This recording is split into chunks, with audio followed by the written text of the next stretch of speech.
बता जरा हेड बता तुम्हें क्या था केमिस्ट्री में।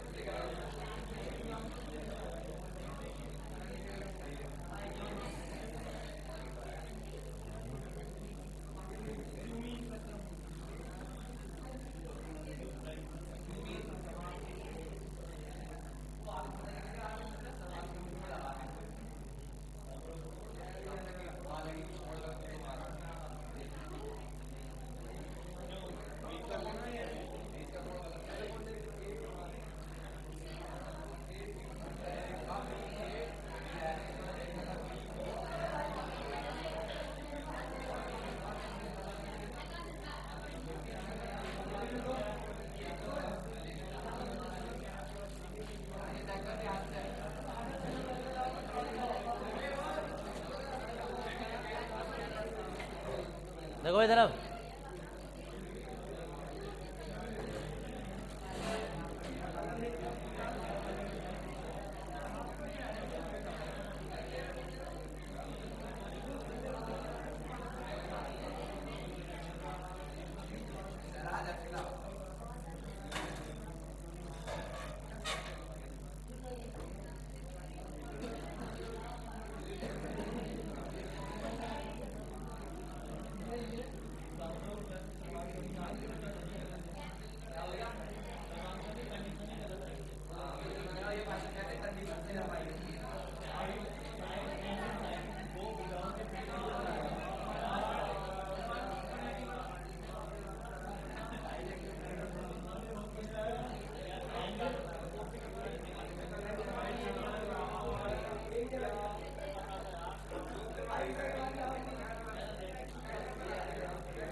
ये अभी देखो इधर।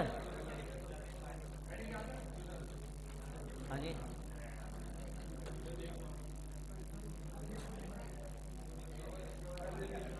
अभी इधर देख लो, इधर इधर ये है क्यूमीन जो कल बनाई थी हमने। जब क्यूमीन का ऑक्सीकरण कराते हैं, हेडिंग चला हुआ है पहले नीचे लिख देंगे उसके।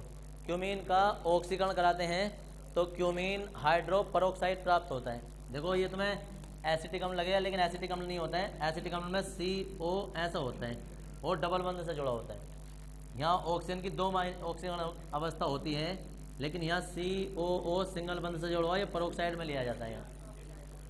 तो क्यूमीन हाइड्रो परोक्साइड इसका पूरा नाम होता है, जिसका जल अपघटन करने पर, जैसे ही जल अपघटन करते हैं तो इसमें का ये बॉन्ड ब्रेक हो जाता है, ये यहाँ आके लग जाता है और जी यहाँ बन जाता है एसीटोन। एसीटोन की हमें कोई ज़रूरत है नहीं, हम इससे करेंगे। ठीक है जी। तो ये बनानी होती है फिनोल बनाने की, शायद दूसरी तीसरी विधि होगी ये, जो भी है तीसरी विधि, तीसरी चौथी तीसरी विधि। तो ये वो कोई नया हेडिंग नहीं डालेंगे। कल जो क्यूमीन प्रोसेस आया था ना, क्यूमीन प्रोग्राम, उसी में ये भी कल अधूरा था, अब पूरा हो गया यहाँ तक। हिंदी लिख देंगे। जब क्यूमीन का ऑक्सीकरण करते हैं तो ये प्राप्त होता है, जिसका जल अपघटन करने पर फिनोल बनता है। डायरेक्ट एक लाइन में जाएगा। जब क्यूमीन का ऑक्सीकरण करते हैं, हाँ आगे बढ़ा देना, नीचे को लिख देना। हाँ पहले हिंदी लिख दो, उसके बाद ये लिख देना। जो क्यूमीन बन गई थी उसके नीचे हिंदी लिख देंगे। जब क्यूमीन का ऑक्सीकरण करते हैं तो क्यूमीन हाइड्रोपरोक्साइड प्राप्त होता है,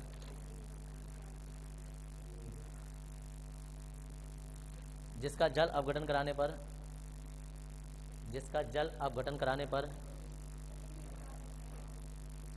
जब क्यूमीन का ऑक्सीकरण करते हैं,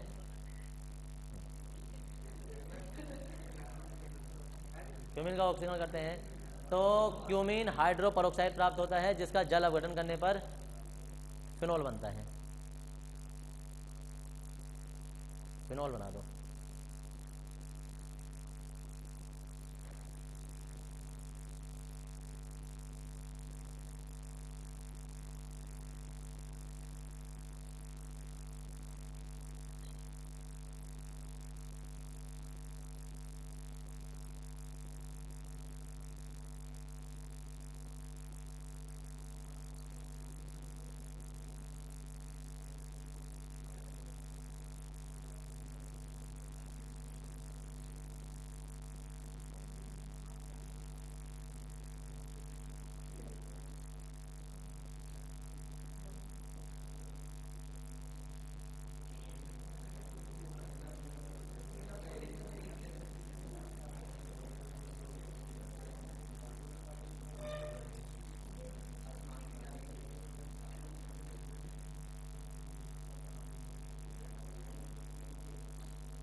चल अपघटन करने का मतलब ये नहीं होता है कि वो हमसे जल से अभिक्रिया करें, कभी कभी जल में घोल कर भी निकाल लेते हैं। अच्छा एच आयन भी रखते हैं, ये दर्शाता है H प्लस अम्लीय माध्यम में अभिक्रिया हो रही है। OH होता तो क्षारीय माध्यम में होती। शायद तुम्हें वो केमिस्ट्री में फर्स्ट ईयर में याद नहीं, जब हम अभिक्रिया संतुलित करते थे ना, तो आयन इलेक्ट्रॉन विधि से अम्लीय और क्षारीय माध्यम में।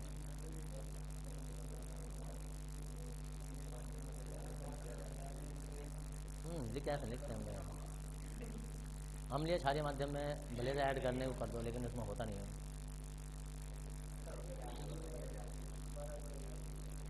ओके भाई, हेडिंग लिखेंगे फिनॉल के भौतिक गुण।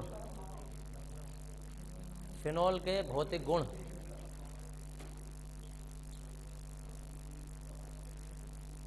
फिनॉल के भौतिक गुण।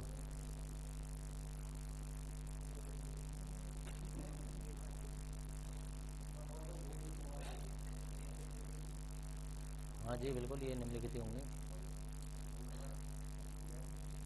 देखो भाई, फिनाइल जो होता है ना, वैसे शुद्ध अवस्था में तो रंगहीन होता है, लेकिन प्रकृति में ऑक्सीकरण के कारण इसका रंग हल्का भूरा हो जाता है, ब्राउन कलर में।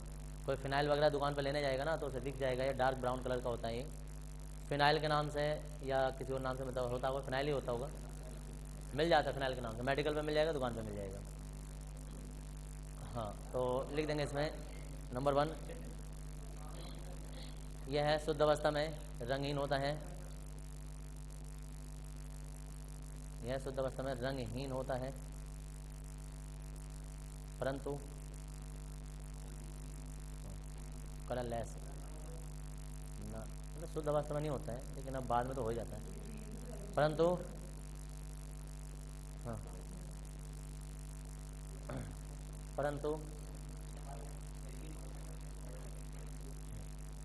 परंतु वातावरण में ऑक्सीकरण के कारण इसका रंग, इसका भूरा रंग हो जाता है। भूरा रंग हो जाता है, ब्राउन लिख दो, भूरा रंग हो जाता है, रंग या भूरा हो जाता है, कैसे लिखना होगा, भूरा रंग हो जाता है।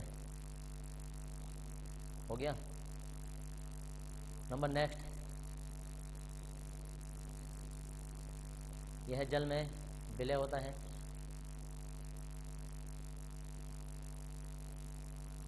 नंबर नेक्स्ट, विलय होता है। इसका नंबर नेक्स्ट लिखो, इसका क्वथनांक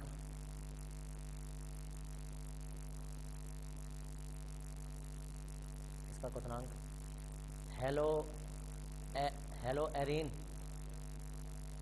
एरीन से अधिक होता है। हेलो एरीन से अधिक होता है, और इसका क्वथनांक हेलो एरीन से अधिक होता है, और अणुभार बढ़ने पर इसका क्वथनांक बढ़ता है, और अणुभार बढ़ने पर इसका क्वथनांक बढ़ता है।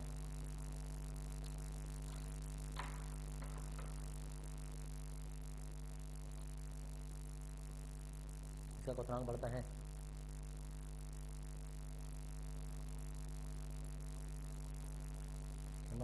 बस इसमें बोलेंगे रासायनिक गुण।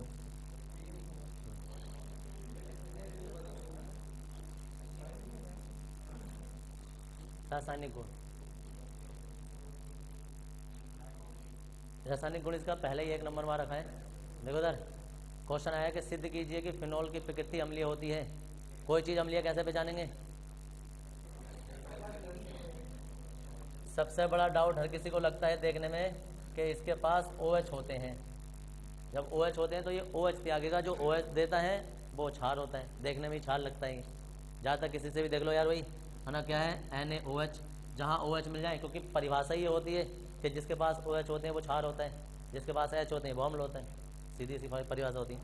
लेकिन फिनॉल के पास OH होते हैं, लेकिन ये OH में जो OH नहीं देता है, ये H देता है, तो बहुत अच्छा वाला अम्ल होता है, जिसे कहते हैं, छोटा मोटा नहीं होता है। ये O- ऐसे देगा, H प्लस देता है। और इसमें दूसरा सबूत इसका ये मिलता है क्योंकि ये क्षार से क्रिया बहुत अच्छा करता है। और क्षार से क्रिया कौन करता है? क्षार से क्रिया करके ये ONA बनाता है और हाइड्रोजन गैस अलग निकल जाती है, या H+ निकल जाए, और हाइड्रोजन गैस निकलेगी तो भैया फिर ये है फिनेट आयन,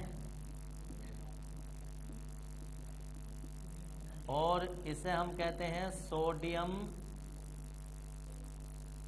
अरे फिनेट भी गलत लिखा गया क्या, देखो तो सोडियम फिनेट, या एक दूसरा नाम अब तक हम लिखते आ रहे थे सोडियम फिनोक्साइड। तो ये दो इसके सबूत हो जाते हैं कि जल में डालने पर तो ये H आयन देता है, और क्षार से क्रिया करके, मतलब NaOH से प्रबल क्षार होता है ये, NaOH से क्रिया करके ये सोडियम फिनेट बनाता है, लवण होता है ये सोडियम फिनेट बनाता है, इसलिए फिनोल की प्रकृति अम्लीय होती है। हम नंबर 1 इसका लिख रहे हैं कि अम्लीय, हाँ जी, प्रकृति, जल के चांस है तो ये जल बना देंगे, इसमें क्या दिक्कत है, जल लो हाँ तो होते भाई, चेक कर सकते हो। तो नहीं वो भी सही है, हम लोग 4 मिनट का लवण बनाते हैं, पहले हिंदी लिखेंगे इसमें हेडिंग डाल देंगे ऊपर अम्लीय प्रकृति।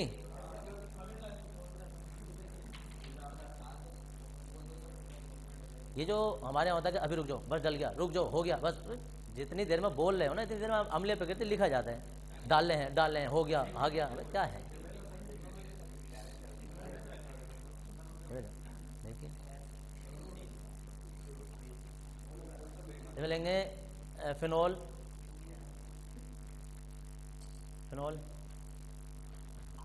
जल में फिनोल, जल में H+ त्याग कर, जल में H+ त्याग कर फिनेट आयन बनाता है,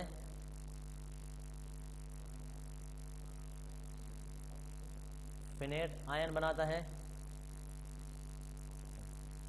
फिनेट आयन बनाता है, और सोडियम हाइड्रोक्साइड से क्रिया करके, और सोडियम हाइड्रोक्साइड से क्रिया करके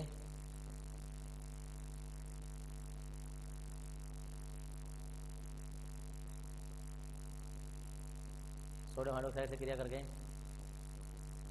सोडियम फिनोक्साइड बनाता है,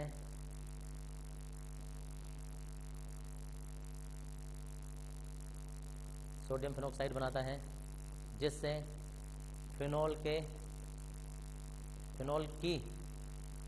अम्लीय प्रकृति, जिससे फिनोल की अम्लीय प्रकृति होने की पुष्टि होती है, जिससे फिनोल की अम्लीय प्रकृति होने की पुष्टि होती है।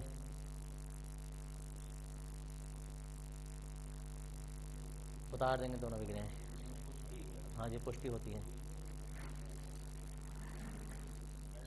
हाँ जी, वहाँ हुई होगी।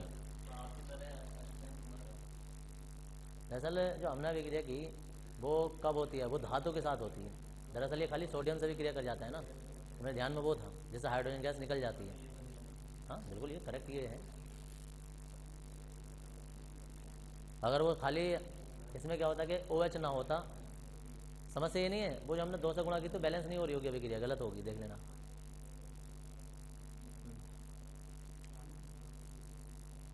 हाई स्कूल में बच्चे रट लेते हैं, जब अम्ल क्षार की अभिक्रिया होती है तो लवण बनते हैं तथा जल निकल जाता है।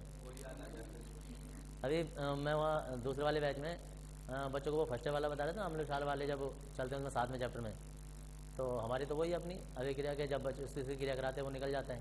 तो कहते सर जी आप अभिक्रिया गलत लिखवा रहे हो हमें। मैं कैसे ना, तुमने जल तो बोला ही ना, उनकी जल ना बोला, उनकी कोई ज़रूरत ना होता।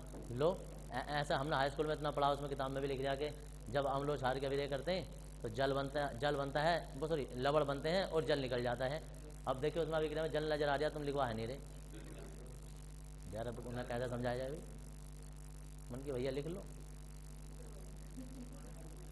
नहीं रे लिख लो भाई, किसी का जो दिल है ना वो तोड़ना नहीं चाहिए। जब हमें पता है कि ये भी सही है वो भी सही है, तो मन क्या जल रह गया, लिख लो भाई।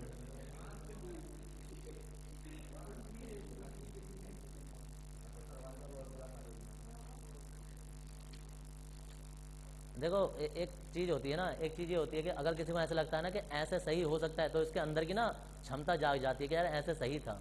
अगर तुमने उसे वहीं दबा दिया ना तो वो बेचारा डर जाएगा फिर। अगर तुम्हें पता ना कि यार इस दवाई को खाने से मैं ठीक हो जाऊंगा अगर मुझे मिल जाए तो, और डॉक्टर तुम्हें दूसरी देता है, लेकिन तुम्हारे दिमाग में यार वो वाली दवाई होती तो मैं ठीक हो जाता, तो ठीक उससे ही हो गए। समझ गए? दुनिया में कितनी भी दवाई लगाता है वो ठीक हो नहीं सकते, क्योंकि तुम अंदर से ठीक नहीं होना चाह रहे भाई। अब वो मैं जल नहीं लिखवाता ना, तो वो बेचारे हमेशा ऐसे रहते यार अभिक्रिया अधूरी लिखवा दी इन्होंने, गलत लिखवा दी। नए नए बेचारे अंडे में से निकले हैं अभी, उन्हें थोड़ा ना पता अभी हमें अभिक्रिया कहते किसे हैं।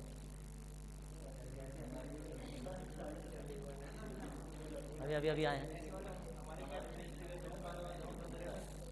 तुम्हारे, ओ जहाँ जहाँ रट लेते हैं बच्चे, रट लेते हैं।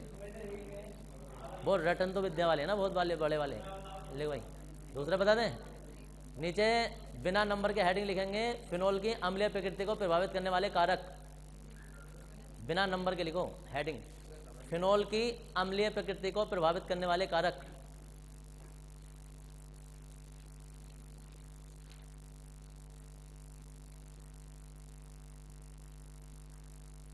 अम्लीय प्रकृति को प्रभावित करने वाले कारक।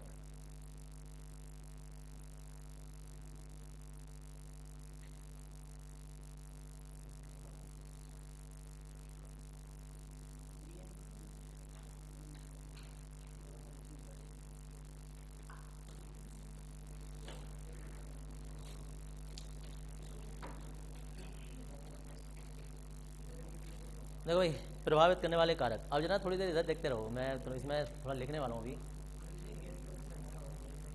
कोई अभी अभी थोड़ी देर पहले पूछ रहा था कि कोयला गर्म होकर लाल क्यों हो जाता है। चलो फिलहाल तो उसमें मैं बताऊँ, जरूरी नहीं है कोयला गर्म होकर लाल ही हो, वो नीला भी हो सकता है, और रंग भी बदलता है, पीला भी हो सकता है।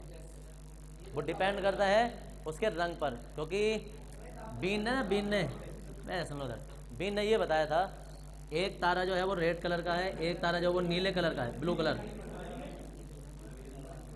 कौन सा ज्यादा गर्म होगा? नीला वाला।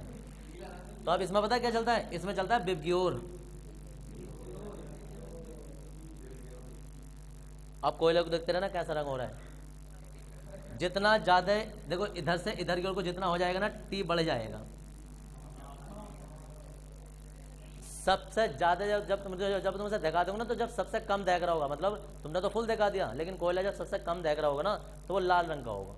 और ज्यादा दिखाओगे तो ये हो जाएगा नारंगी, और दिखाओगे पीला हो जाएगा, और दिखाओगे हरा सा दिखाई देने लगेगा, और दिखाओगे ये हो जाएगा, लास्ट में बैंगनी दिखाई देगा। हाँ जी, इसलिए हाँ जी,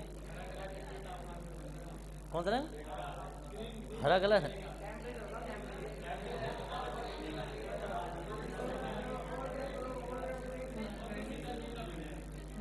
धीरे नीला बनता है। देखो सर, एक और बात बता दूं मैं तुम्हें।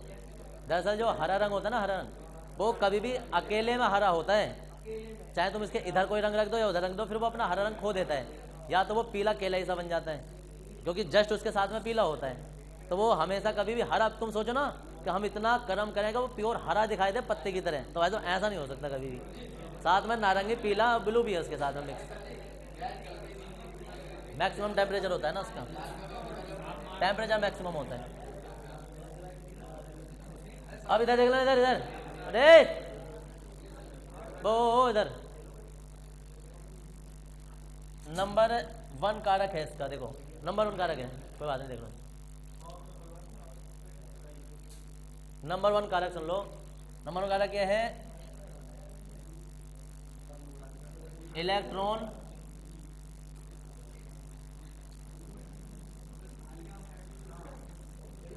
Withdrawing group.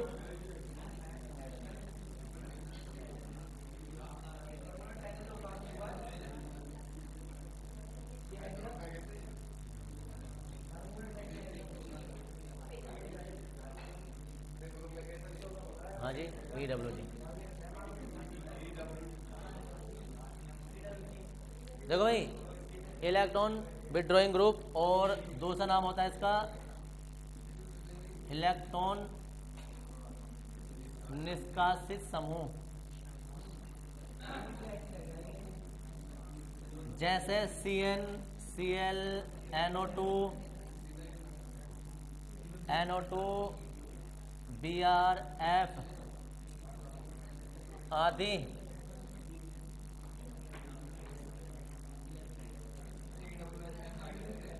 रुक जाओ एक मिनट यार। आदि की उपस्थिति से अम्लीय प्रकृति बढ़ती है। देखो ये होते हैं माइनस वाले ज़्यादातर, सुन लो अब, ये होते हैं माइनस वाले। और माइनस वाले होते हैं कि अगर फिनॉल के ऊपर इनमें से कोई आ गया ना तो वो उसकी अम्लीय पावर बढ़ा देते हैं। सोचो एक नॉर्मली फिनॉल है हमारे पास, सुनो इधर, इन्हें कहते हैं इलेक्ट्रॉन निष्कासित समूह, इलेक्ट्रॉन विथड्रॉइंग ग्रुप, यानी कि इलेक्ट्रॉन निष्कासित समूह जो इलेक्ट्रॉन को निष्कासित करवा दें। अब होता क्या है, एक है फिनॉल और एक है नाइट्रोफिनॉल, कहीं भी लगा दो नाइट्रोफिनॉल। अब कहेंगे इन दोनों में पावर किसकी ज़्यादा है, तो याद रखना अकेला था ठीक है, लेकिन इसके आते ही ना इसकी पावर बढ़ जाती है, फिर अम्लीय पावर इसकी ज़्यादा होगी। ठीक है जी। अब अम्लीय पावर इसकी ज़्यादा होगी तो फिर अम्लीय पावर का फिर क्रम क्या होगा। अब अम्लीय पावर का क्रम होता है इसका ये,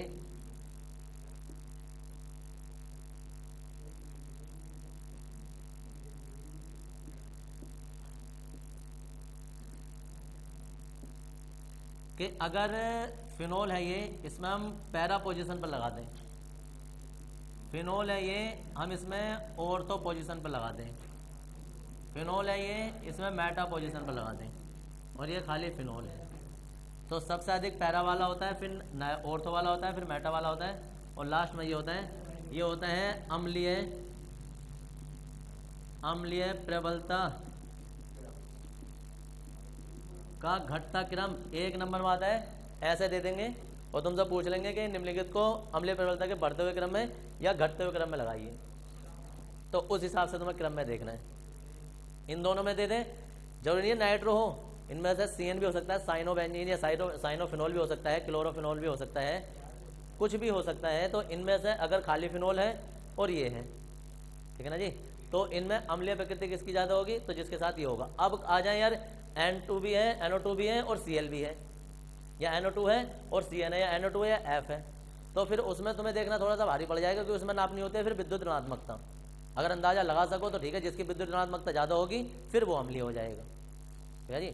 अगर दोनों उपस्थित हो जाएं, सोचो कि नाइट्रो आ गया और इसकी तुलना हम क्लोरीन से कर रहे हैं, या नाइट्रो आ गया इसकी तुलना हम फ्लोरीन से कर रहे हैं, तो फिर फ्लोरीन वाला अम्लीय होगा, समझिए। फिर उसमें लेकिन ऐसा इतना डेडली तुमसे कॉम्बिनेशन पूछेंगे नहीं कि बिल्कुल जस्ट ClBr में, हो सकता पूछ लें, तो फिर तुम्हें अगर हेलोजन में पूछ लें तो फिर ये क्रम लगा देना, ये तुम्हें पता ही है क्रम, विद्युत ऋणात्मकता, ये क्रम आ जाता है अम्लीय प्रकृति का। अब एक तो होता है इलेक्ट्रॉन विथड्रॉइंग ग्रुप, एक होता है इलेक्ट्रॉन डोनेटिंग ग्रुप, सेकंड। हाँ जी, नहीं मतलब 60% ये होता है बेहया, 40% होता है, 1-2% ये भी निकलता है, निर्देशित नहीं करता है, 1-2% होता है। अभी जैसे कभी होता है अपोज हम नगण्य ले लेते हैं, समझ गए जी। तो अगर होता तो ये होता, दिखाई नहीं देगा कहीं भी तुम्हें, कभी तुम ये रियल में ढूंढते फिरो तो होता नहीं है। इलेक्ट्रॉन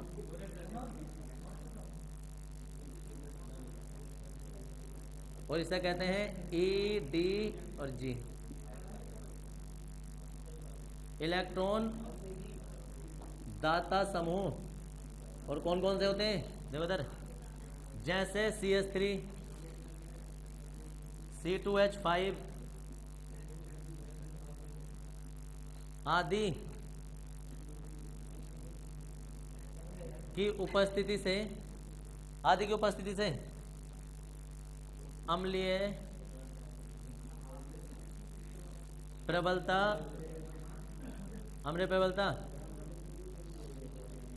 घटती है। कैसे कि अगर तुम्हारे पास एक नॉर्मल फिनॉल था, ओए देख लो इधर, एक नॉर्मल फिनोल था,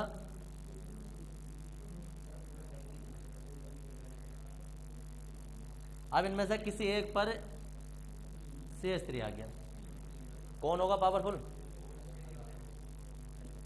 ये, क्योंकि इसकी उपस्थिति के कारण फिनोल की अम्लीय पावर घट जाती है, तो फिर जब ये घटा रहा है तो बड़ा वाला यही होगा। अब और क्रम देख लो, अगर इसमें क्रम लग जाए ये,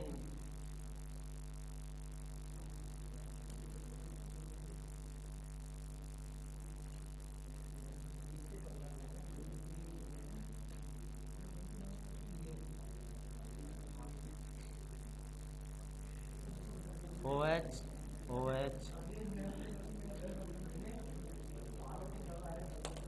सबसे ज़्यादा अम्लीय फिनोल होगा, फिर उसके बाद में मेटा वाला होगा,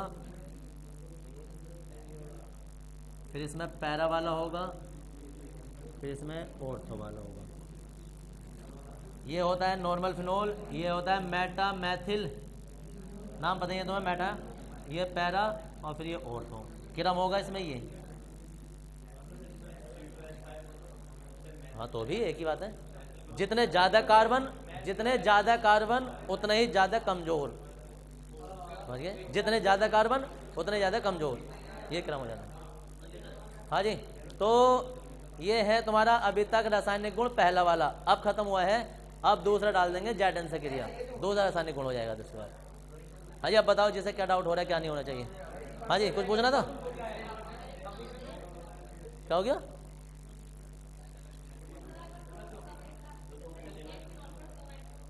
हाँ हाँ, तो जाहिर है 2 नाइट्रो बढ़ाएंगे, इसमें कौन सी नई बात है? अरे 2 नाइट्रो आ गए तो और पावर बढ़ा देंगे, कहीं भी आ जाए, नाइट्रो 2 हो गए ना, तो नाइट्रो की पावर बढ़ा रहे हैं ना, एक नाइट्रो उसकी पावर डबल कर दे रहा है 2 की वजह से। तुम्हें दिक्कत पड़ेगी तब जब नाइट्रो और Cl आ जाए, तो वहाँ तुलना करनी भारी पड़ जाती है, क्या नाइट्रो और Cl में विद्युत ऋणात्मकता किसकी होगी? इन तत्वों में तो कर भी लोगे, अब उसमें किसकी कर पाते हैं, वहाँ दिक्कत आ जाती है। तो इतना डेडली कॉम्बिनेशन देते नहीं है, लेकिन फिर नाइट्रो की मानी जाती है, क्योंकि इसमें ऑक्सीजन आता है Cl और NO2 में। अब Cn में और इसमें, अब इसमें तुलना नहीं पता किसकी होगी, तो वे इतनी डेडली कॉम्बिनेशन इसमें देते नहीं ना, कि अगर जो Cn जैसे दे दें, Cn दे दें या नाइट्रो दे दें, तो ऐसा माना जाता है कि नाइट्रो की होती है ज़्यादा। अब बिल्कुल सारे बारीक दे दें तो हो सकता है कि मैं भी अभी गलत बता दूं, क्यों? क्योंकि सारी विद्युत ऋणात्मकताएं तो किसी को याद भी नहीं है, कौन याद रखे? दशमलव में मान होते हैं, फ्लोरीन की 4 होती है, इसकी 3.9 होती है, या इसकी इतनी होती है, तो हम तत्वों की तो याद रख लें, लेकिन जो समूह बन गए उनकी कैसे याद रखें?